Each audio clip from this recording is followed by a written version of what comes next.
Shalom Bapak Ibu Saudara-saudara sekalian, kita berjumpa kembali hari ini hari Senin tanggal 8 Juni 2026 di dalam renungan harian intim dengan Allah.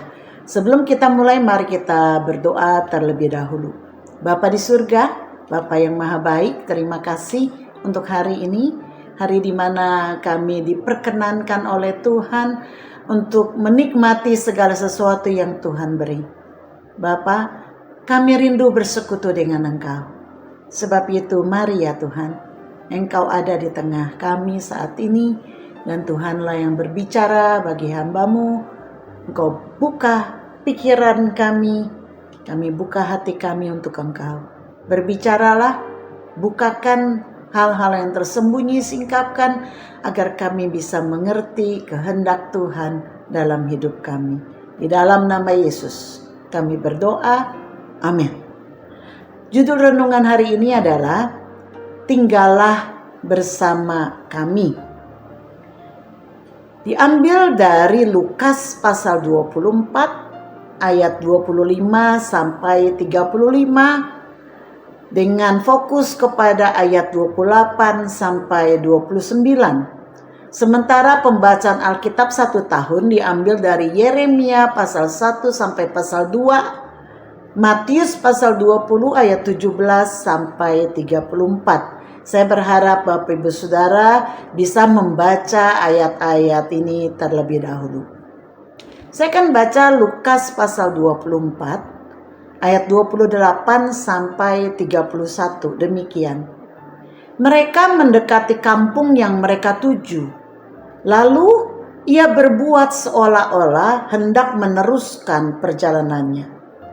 Tetapi mereka sangat mendesaknya, katanya, "Tinggallah bersama-sama dengan kami, sebab hari telah menjelang malam dan matahari hampir terbenam." Lalu masuklah ia untuk tinggal bersama-sama dengan mereka. Waktu ia duduk makan dengan mereka, ia mengambil roti, mengucap berkat, lalu memecah-mecahkannya dan memberikannya kepada mereka. Ketika itu terbukalah mata mereka dan mereka pun mengenal dia, tetapi ia lenyap dari tengah-tengah mereka. Bapak Ibu Saudara, kehadiran Yesus di tengah-tengah perjalanan dua orang murid ke Emmaus awalnya tidak dikenali oleh para murid ini. Meski Yesus telah menjelaskan apa yang tertulis dalam seluruh kitab suci, mereka masih belum mengenalinya. Tetapi karena hari telah mulai malam dan mereka telah mendekati kampung mereka, Yesus seolah-olah hendak meneruskan perjalanannya.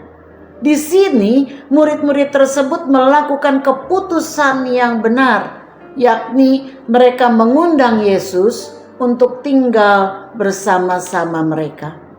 Sebuah keputusan dan tindakan yang membawa mereka kepada kemenangan dan damai sejahtera. Ketika Yesus berada dan tinggal bersama mereka, maka Yesus mengucap berkat ketika mengambil roti waktu duduk makan. Dan Alkitab menuliskan, ketika itu terbukalah mata mereka dan mereka pun mengenal dia. Ketika itu juga Yesus lenyap dari tengah-tengah mereka, tetapi damai dan sukacita telah meliputi hati mereka. Bapak Ibu Saudara, seringkali Yesus menunggu untuk diundang masuk ke dalam kehidupan kita, ke dalam keluarga kita, ke dalam usaha dan pekerjaan kita, ke dalam studi dan rencana kita. Dia bukanlah pribadi yang seenaknya keluar masuk hidup kita. Wahyu 3 ayat 20 mengatakan, "Lihat, aku berdiri di muka pintu dan mengetok.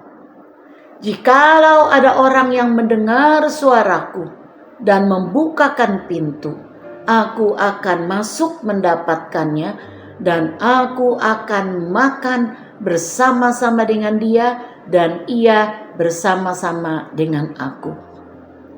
Yesus bukanlah tamu yang datang tanpa diundang, namun dia rindu untuk tinggal di dalam kita. Sebab itu dia berdiri di depan pintu hati kita dan dia mengetok. Jika mendengar dan kita membukakan dia pintu, maka ia akan masuk dan akan makan bersama-sama dengan kita. Ada sukacita dan persekutuan dengan dia. Rumah tangga yang harmonis bukanlah hanya terdiri dari ikatan dua orang, yakni suami dan istri saja, tetapi ikatan yang melibatkan Kristus di tengah-tengah mereka. Kasih eros bisa habis jika ada kekecewaan dan kebencian. Keluarga perlu kasih agape yang akan terus mengikat mereka dalam segala keadaan. Kasih agape yang memampukan untuk menerima dan mengampuni. Hanya Kristus yang sanggup memberikan kasih agape itu kepada kita. Ketika kita memiliki Kristus di dalam kehidupan kita, maka kasih-Nya, kasih agape itu akan memenuhi hati kita. Namun seringkali kita melupakan Dia ketika kita begitu fokus terhadap kesenangan kita, atau ketika kita begitu sibuk dengan pekerjaan dan rencana kita sendiri. Kita melupakan Dia. Kita lupa untuk mengundang Dia. Atau mungkin kita sengaja tidak meminta Dia untuk tinggal bersama kita karena kita asik dengan dosa dan kebiasaan buruk kita. Kita baru teringat untuk mengundang Dia saat kita sudah tidak bisa melakukan apa-apa. Seperti anak bungsu yang sudah jatuh melarat, dia baru teringat untuk kembali kepada ayahnya. Namun demikian sang ayah tidak pernah menolaknya ketika ia datang kepadanya. Yesus pun tidak akan menolak siapa saja yang datang kepadanya dan mengundang dia untuk tinggal dalam hidupnya. Jika kita meminta dia untuk masuk ke dalam hidup kita dan agar dia menjadi Tuhan atas hidup kita, maka dia akan memimpin hidup kita. Dia akan membersihkan dan memulihkan hati kita, sehingga sukacita dan damai sejahtera akan memenuhi hati kita. Roh Kudus akan memimpin kita untuk hidup kudus bagi Allah. Apa perenungan kita, saudara?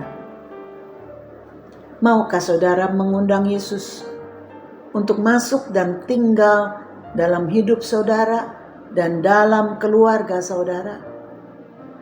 Maukah saudara mengatakan, Yesus, tinggallah bersama keluargaku.